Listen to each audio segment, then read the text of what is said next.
Tēnā koutou katoa, everyone, and welcome back to Mucky Hope Productions. I'm I'm your host, Mucky Hope, and tonight you might think I'm all alone, but no, I've got someone in spirit here with me, as always. They put one in mind, those miserable fucks.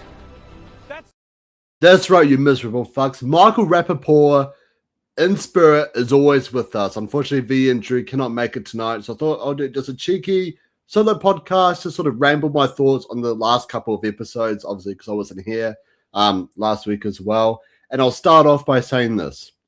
The Traitors US Season 4 is Rob Roush's season to lose, right? He is the one in full control of everything. He's got the greatest relationships. He's got the greatest partnerships and stuff. No one suspects a darn thing from Rob. And it's kind of like you look at him, like he's got like the look, he's got the charm, he's got the social skills. And I feel like maybe killing off and voting off all the gamers at the start is really paying off for Rob here. Because how are you looking at Rob and being like, why has no one really called him out yet? Well, except for Candace, right? But yeah, it's like, yeah, it's crazy that Rob is getting away with what he's getting away with. And let's welcome Bloody Money 47. Welcome to the live, brother. Hopefully you're doing really, really well. Yo, Mucky, did you hear on Twitterverse or Traitors T going after Reunion finished filming? I heard Colton Underwood storm off Reunion after Lisa brought up Colton storm.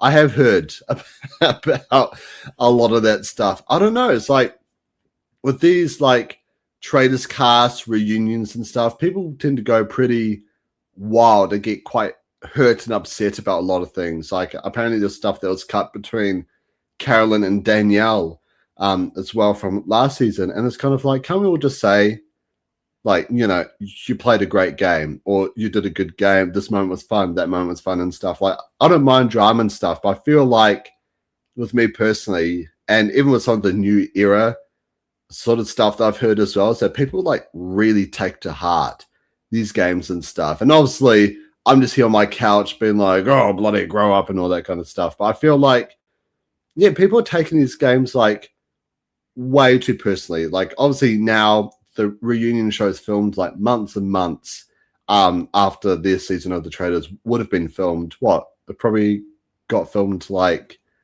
when did they announce the cast? Like last year, you know?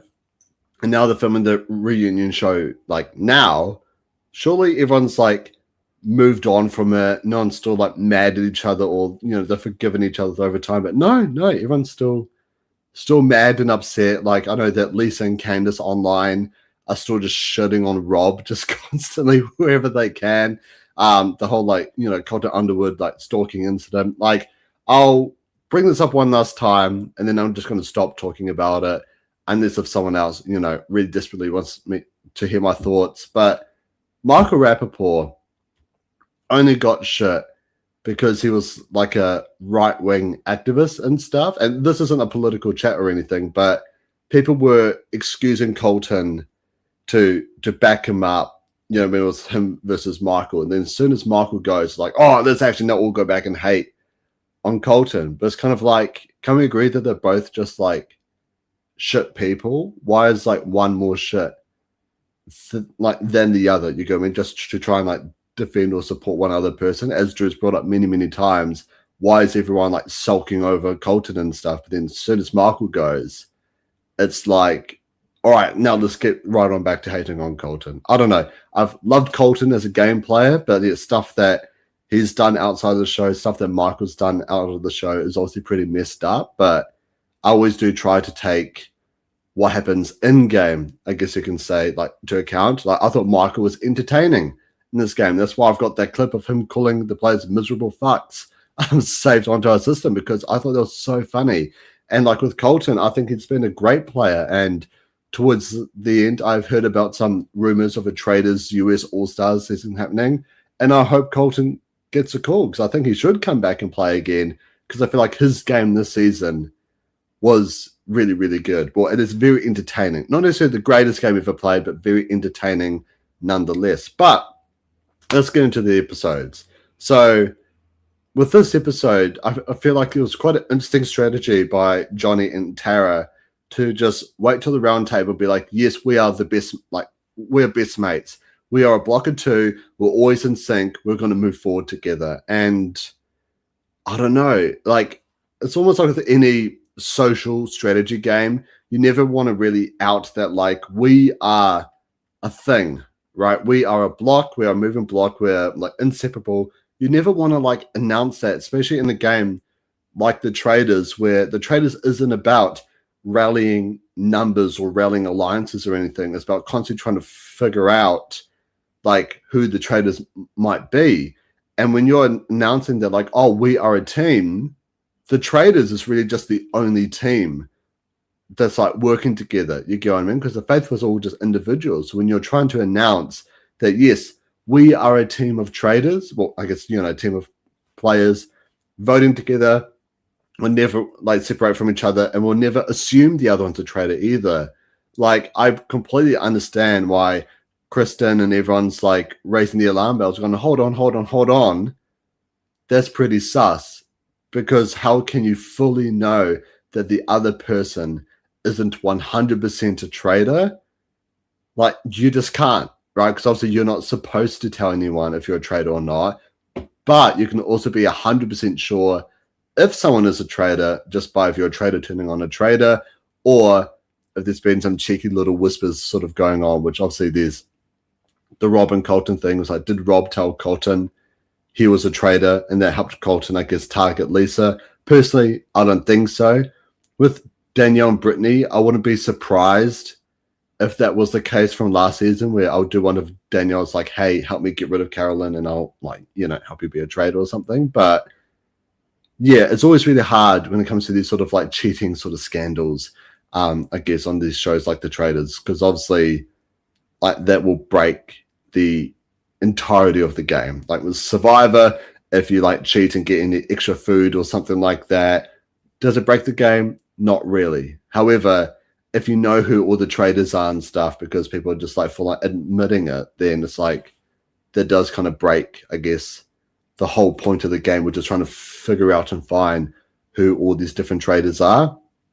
And so, yeah, no, I felt like it was quite interesting gameplay from Johnny and Tara, and to see them get away with it as well was another thing, where obviously they were able to turn the tides onto Steven, which once again, who is this guy? Who the bloody hell is even Steven? I always keep forgetting he was on the show until someone just randomly brought him up. And it's like, okay, Steven's there. You get what I mean? He's almost like an extra, or like a featured extra, I would say. Because did he even get that many confessionals? I'm pretty sure Rob has a fact checkers doing like confessionals, I think, for this season of the Traitors. I need to like go and actually have a proper look on what the confessional stats are for each player. But for Steven, I feel like, has he even really gotten any confessionals?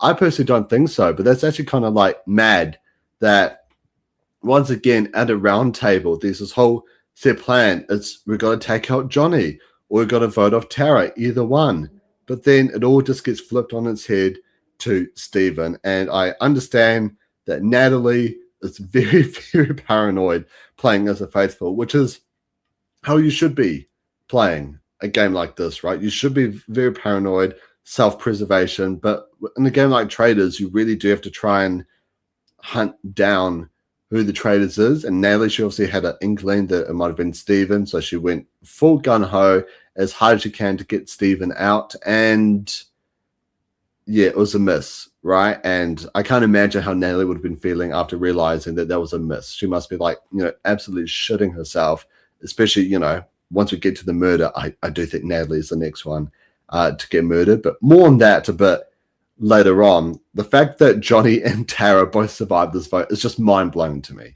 It truly is just mind-blowing. Like, that an active duo, an active pair in a game where, as I mentioned earlier, the only team in Traitors is the Traitors. Like, it's just dumb. It's just mind-blowing. But smart play by Rob and Eric to jump on the Steven bandwagon, because all eyes are still on Johnny and Tara, which once again shows that Rob is like winning this game. If Rob doesn't win this game, he will probably be the most robbed player alongside Brooke Howard-Smith in Traitors New Zealand. And I guess Annabelle Traitors Australia as well. Those would be like the top 3 most robbed Traitors players of all time if Rob loses this season. A commentary from Bloody Money. I think Rob will cut to Eric if Eric got heat in the last 2 episodes. Well, let's go into that, right? So after the vote, Kristen puts Eric aside and it's like, hey man, you gotta like step it up. Right? You know, Eric is just so like just going with the flow. He had his one moment with Tiffany. It was like, oh yes, I heard a laughter, and it was you, Tiffany, you're the traitor. And then obviously Tiffany wasn't a traitor, right? And he's just like, his reads have just been so wrong. Like when you saw the handwriting and thought it was Johnny's handwriting, but it's actually Rob. Yeah, like I think Eric was a weird pick to have as a traitor, but I think it's also smart because it would throw people once again off the scent. I think Eric, we already saw in this episode, he's like kind of struggling as a traitor, as anyone would, right? Playing as a traitor must be so hard, so difficult. And I think Rob, like, he's just there, just like lying on the couch. We even have that moment where Eric's like, oh, he's just Rob, like, I'm really stressing out, but Rob's just here on the couch, just like chilling out. How can you be chill, bro? And yeah, Rob's making this game look so easy to play as a traitor. And I truly do think that Eric is going to put his foot in his mouth. He's going to stuff something up. And I do think that, as you say, Bloody Money, that Rob will then come for Eric at that point to continue to make him look like a traitor hunter, the ultimate faithful kind of thing. Because so far, you know, like let's talk about for a second, right? So Candace votes for Rob, right? And Lisa, and she was obviously defending Lisa. Lisa gets banished and she's a traitor. Candace, once again, is going hard for Rob. Candace is a traitor. How is no one being like, why is Candace randomly going after Rob? Just like all of a sudden, right? Maybe it's traitor on traitor behavior, but no, that's how well insulated Rob is. Once again, guys, the summary of this podcast, the summary of this whole season is that Rob is the best player out there. Not Rob Sistine, Rob Roush, ladies and gentlemen. He's playing such a phenomenal game. I've loved watching his game so far. And yeah, I truly do think, once again, this is his season to lose. Now, when it comes up to the murder, obviously what Johnny and Tara up there for minutes, they're not going to get murdered, guys. Let's be real. Johnny and Tara are not going to get murdered. And I forgot who the last person was. I accidentally deleted all my notes just before the podcast started. That's why I actually had to delay it a wee bit. But Natalie's set up to be a prime murder target here. You know, she's a very aggressive faithful. She is very smart, very well capable of making it to the end and figuring out that Rob and Eric are traitors and sort of dismantling their plans. She's the last gamer. You know, you would have had to been living under a rock to not know who Natalie Anderson is. And so I do think that this is her time. I really do think that this is her time, and it's just going to be a cakewalk for Rob. I truly do believe that. If Natalie survives this murder somehow, like, which I don't really understand how she would be able to survive the murder, but if she survives the murder, this is going to cause major trouble. Oh, that's right. It's Kristen. Thank you so much, Bloody Money. Heading to next week, I think Kristen got murdered and Eric might get the heat. See, I don't think Kristen's getting murdered. I mean, unless if Rob really does want Kristen, like, just out of the game straight away, then yeah, maybe, also not Kristen, Eric out of the game, then yeah, maybe he murders Kristen and then all the heat is on Eric. However, like, I think Rob is still playing a team game. I don't think he's like that disloyal or anything. We also saw with like Lisa and Candace, I got so frustrated with him because he threw a vote onto Lisa, though, you know, like calling him names, like saying this, saying that and stuff. And I think he was just like, you know, I don't want to jam with you guys anymore. So that's why I think he turned on Candace and Lisa, but I don't think he'll just turn on Eric willy-nilly. I think he's going to save Eric for the very end to once again solidify himself as the traitor hunter and the faithful for faithfuls to actually win, if that makes sense. But I don't think he wants Eric gone at the next round table. Does it kind of make sense? I feel like I'm making sense. But yeah, Kristen, which once again, I really like Kristen, and I do hope that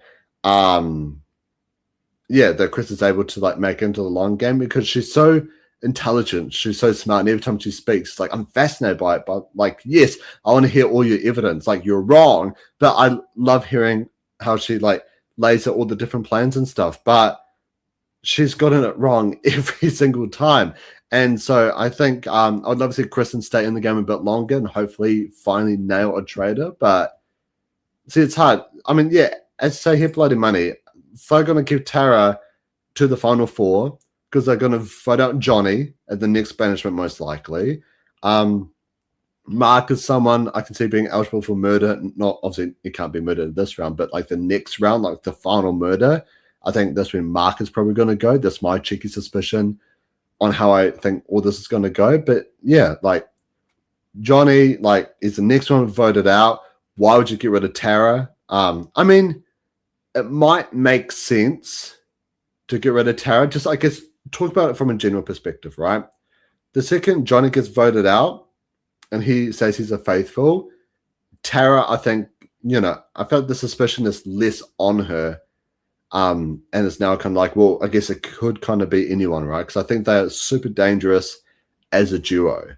But I think once they're like separate, there may not necessarily be a lot of heat on Tara, especially knowing that Johnny is a faithful. Or flip side, maybe they're like, oh, okay, well, we got one's not it, so it must be the other one. Maybe there's an angle they could go with. But I really do think that, yeah, the Tara's in it for like at least the very end. She might get voted out as like a look. We're just not sure about you just yet. So that's why we're going to vote you up now, just to be 100% sure. Same thing with like the celebrity traders, with like Joe. Obviously, there was like a question mark about him. So that's why they voted him out at the very end. And obviously, because he was coming for Alan as well. So Joe would have never voted to end the games either. But yeah, I do think Natalie's getting murdered here. And I do think that Eric's name is going to come up a lot in the next banishment, but it will ultimately be Johnny that gets banished. I guess let's run down through all the players that are left, what I think is going to happen. So, murder, I think, is Natalie. I'm going to be heartbroken, but I do think Natalie's the one who's going to get murdered. Johnny, banishment, I feel pretty confident about that one, that Johnny will get banished next. Then I think the murder will it have to be Maura or Mark? And I don't know, I feel like Maura's kind of like a go-to kind of, take with her to the very end. She trusts Rob so much as well. But then again, so does Mark. But I feel like if either one of them was to flip on Rob, it would be Mark. So I could see like Mark kind of get murdered there, or maybe even Kristen. Kristen could get murdered there. Then I think Eric gets banished. And I think, unless I'm missing... Oh, and I think Tara will then get banished as well. The final two will be Rob and Maura, and Rob obviously wins. That's how I predict the rest of this is going to go. Imagine if that actually works out. Everyone's going to think I'll get spoiled or something. I promise it's just my own genuine thought process on how I think the rest of the game is going to go. Yeah, it's been a interesting season, this one. As I've kind of mentioned in previous recaps and stuff, it's quite sad that the gamers all got taken out so early, and also a lot of the heavy personalities as well. Obviously, Michael, loved Michael this season, but also someone who I really haven't had the chance to talk about, but Colton getting murdered. I was so sad to see Colton getting murdered. Obviously, aside the stalking incident, aside the whole sob story for him and Michael was coming at him and stuff like that, I do think Colton was a very interesting player. He was a very aggressive faithful, and I think that's how you should play as a faithful, right? Is try and be aggressive, try and figure all this stuff out. I do think the way he was coming at people was maybe a bit too harsh. It was kind of like, I'm going to accuse you, I'm confident as you, I'm going to make you feel like, as Michael said, isolated, alone, destroyed, villainized. He did that with Tiffany. And to a certain extent, he kind of did that with Michael as well. He just knows how to twist and wind people up, and then they just get completely set loose. And he tried doing it with Lisa as well. But obviously, Lisa is a queen, so she's not going to fall for it. And yeah, I would have loved to have seen Colton make it further into the game, but understandably so, why he was murdered here, just to kind of keep, I guess, Candace off the track stuff, because she really wants Colton gone. But there was such a bad move for Candace. Honestly, it was a terrible, terrible move for Candace. And also losing Candace here. I'm so devastated. Like, as you would have seen in the thumbnail for these past live streams, it's just been Candace and Colton because they have personally been my favorite players of the season. Like, I've truly loved Candace as a trader, loved Colton as a faithful and his aggressive playing style and how he's been navigating the game. And now they're both gone. And I'm kind of like, well, who do I have left, right?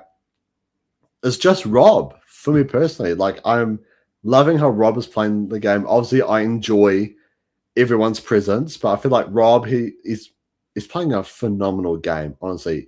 Is he the best trader out there? I think for, like, if he wins this season, maybe is he better than Suri? Suri obviously played a phenomenal game, but I'll say they're like the top two traders they've ever played, I guess, Traitors US.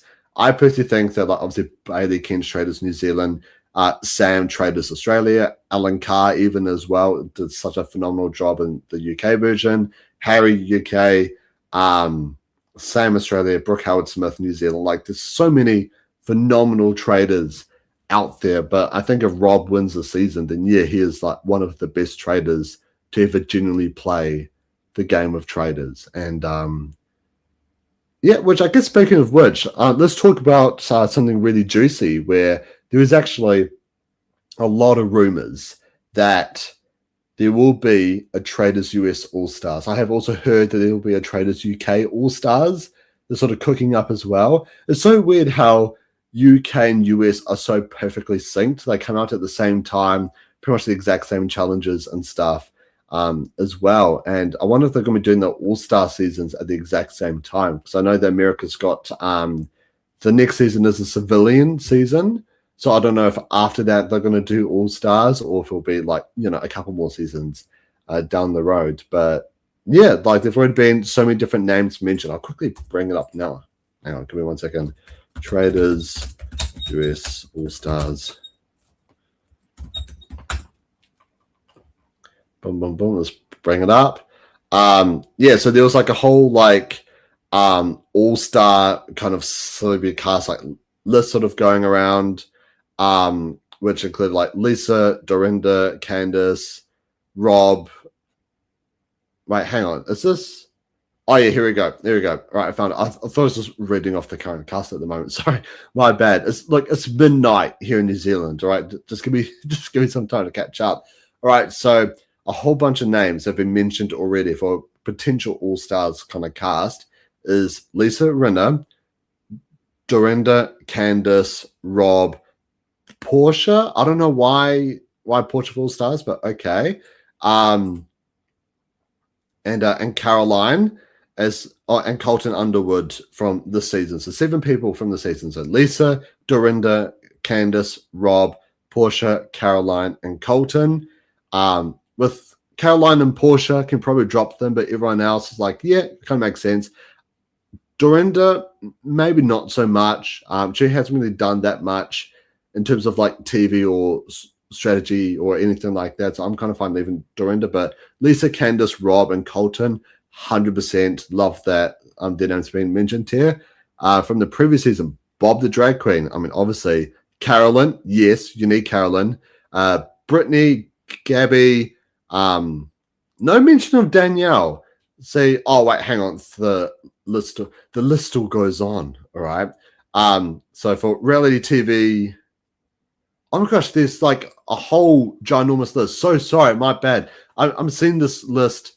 It's like a gamers list and just a celebrity actors list. I didn't realize that it's just one list. It's actually 2 separate lists. Sorry. Once again, it's past midnight. Please forgive me. All right, so let me just go through all the names and then we'll talk about it. So for reality stars, reality TV All-Stars, Lisa Rinna, Dorinda, Candace, Rob Roush, Portia, and Caroline from Real Housewives, and obviously Rob Roush from Love Island.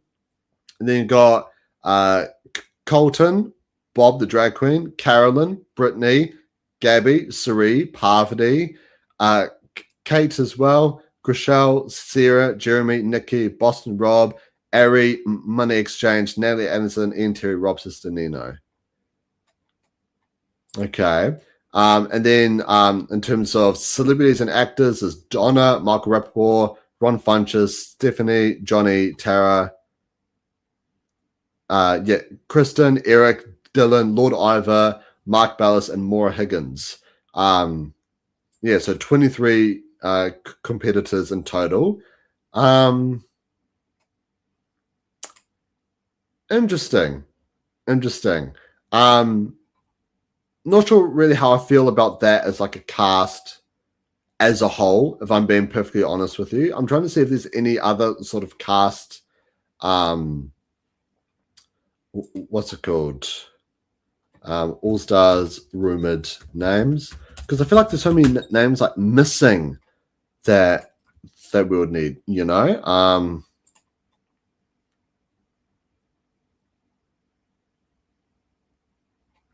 Okay, here we go. I found another like rumored sort of cast list here, which kind of makes more sense. Suri Fields, Ari, Phaedra, Peter, Parvati, Boston Rob, Bob the Drag Queen, Dylan Efron, Gabby, Lisa Rinna, and Rob Roush. See, that makes a bit more sense in terms of the names and everything. Oh my gosh, the previous list was so long. Look, in terms of all these names, I perfectly agree with every single one of them. I would love to see a good mixture of gamers and obviously characters as well. So have your Michael Rappaport's, Colton Underwood's, Tom Sandoval's, like all these sort of like chaotic men out there. Also have your sneaky gamers like your Boston Rob, your Carolyn's, like throwing Danielle as well. Just them three as Traitors was just absolutely phenomenal. Loved Traitors, like the last season of Traitors US.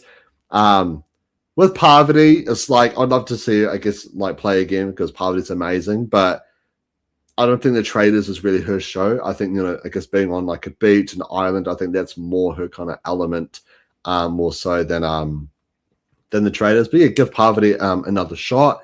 Obviously, like Phaedra, easily the best housewife to ever play. The Traitors, Peter Weber, yes, we need Peter. Like seeing Peter and Colton together, I kind of feel like the two leaves on the same branch, but kind of like Colton's a very more extreme version of Peter, I would say. So yeah, we'd love to see Peter and like Colton out there. Obviously, Gabby's iconic Suri would be so great to have, right on out there as well. With Danielle brought so much entertainment into last season with her rivalry with Rob and her rivalry with Carolyn as well. Yeah, I think it would be very interesting to see a second run from Danielle playing on the Traitors as well. Lisa Rinna, it's like, yeah, I'd be fine seeing Lisa. I'd probably prefer like Candace over Lisa personally, but I've heard nothing but great things from like Lisa about, from Vee and stuff like that. Obviously, I haven't seen her season of The Housewives, but Vee reckons that if Lisa was a faithful, she'd be more dramatic, more her normal self and stuff, and it'll be much more entertaining to watch. So yeah, bring on Lisa back as a faithful, then I reckon if that's the case. And obviously Rob Roush is one of the best Traitors to be playing as of currently right now. So yeah, those are some of the names sort of getting like rumored online and stuff. And yeah, I think those are pretty good picks, pretty good names to have, I guess, across the board. I would love to see all of them come back and play again. With the first list I read out, there's a lot of names that were sort of like, I don't know, like having like Dorinda and like Portia and stuff. It's like, really? Do we need Dorinda a third time? But then again, we've had Kate twice, so I guess technically a third time she came in for that one challenge as well. But do we really need to see Kate a fourth time? Do we really need to see Dorinda a third time? Do we need to see Portia again? The first one out? Probably not. Ron is someone who I would actually love to see like come back and play. I don't think he would ever play the Traitors again. Seems like it's such a strong negative experience on the game. And so yeah, no, when it comes to Ron, I would love to see him play again to hopefully try and redeem his game, redeem his strategies and stuff. But I don't think he would ever want to come back and play again. But yeah, that is kind of, I guess, the end of the recap. Oh, I did love this mission, actually, where everyone has to hide in the box. The Traitors must come out and answer all these different questions and stuff, which they ultimately decide to have like Tara as the only answer for every single question, which I thought was pretty bloody funny, actually. And and I was kind of worried though that like the creaking of like the lid of like the boxes and stuff, is this going to give away who might be the traitor, right? But I'm wondering if maybe that was added in for like editing. What if the boxes just didn't make any sound? Because I know with UK they actually had like a drum, so you couldn't hear any like the box opening or anything like that. But yeah, with US it's they just added in, I guess, a sound effect of like the box lid kind of opening up. So yeah, no, interesting. I mean, I hope it was editing. Imagine if it was like a real thing, like you could hear like the squeaks of like the doors opening and stuff, because that would have been so stressful trying to do all that and then trying to manage like the sound of the squeak and stuff like that as well. See, I would be really shit at that, because know me, I would have fallen out of the box trying to get over it. So yeah, I'd easily accidentally give myself away if I was to try to sneak it out of the box or not. But I thought this was very clever. I love how they integrate, like, I guess, parts of challenges where it's so much more interesting to watch. It's not just, oh, look at them try and play for money. There are all these different strategic elements and all the different challenges, and they change it up every year as well. It's not like, Survivor, where it's kind of like the same challenges over and over again. And so, yeah, no, I love that there's more, I guess, diversity in terms of challenges, but also diversity in terms of strategies and there's like challenges and stuff as well. And yeah, that does sort of bring us to the end of the podcast. Tomorrow, myself, Vee, and Drew are scheduled to talk about the season 50 tribes. We were supposed to do it a couple of weeks ago. Life got really busy for all of us, but tomorrow we are locked in. We are locked in to talk about season 50. Not shitting on it. I'm not doing my anti-50, anti-Jeff Probst, podcast. It's just talking about the game, how we think all the tribes are going to go. It should be a really fun season as well. And also on Thursday night, mark it in your calendars, everyone. Thursday night, myself, Michelle, Richard, and Useless Strain Survivor Facts will be getting the band back together to do a full-on cast breakdown and boot order prediction for Australian Survivor Redemption. I don't know if any of you guys had seen, but they did a whole event in Melbourne. I was actually very close to flying over to Melbourne because I wanted to meet David so badly. But yeah, no, all the tickets were a little bit too expensive. But they had a whole Survivor event in Melbourne. Looked like so much fun. One of my best mates who doesn't even watch Survivor. She's not even really a big fan of it. Literally went out to meet David because she knows that I adore him so much, and she got me a buff and a poster signed by him as well, which is just the best friend ever. Honestly, so lucky, so grateful.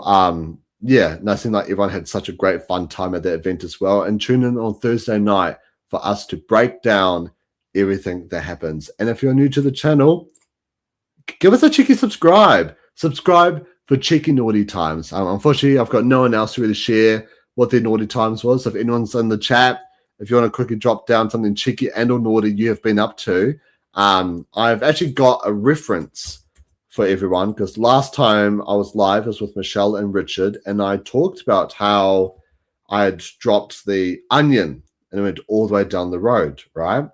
I've got a video here to kind of show how far I was going to say the onion actually went. Here we go. Here is how far the onion had traveled. So this is my street here. I dropped it around here. Look at that. Look at that. Look at how bloody far it goes down. And it still goes even more downhill than that. My gosh. Absolutely nuts. Honestly, I still feel really bad about that onion.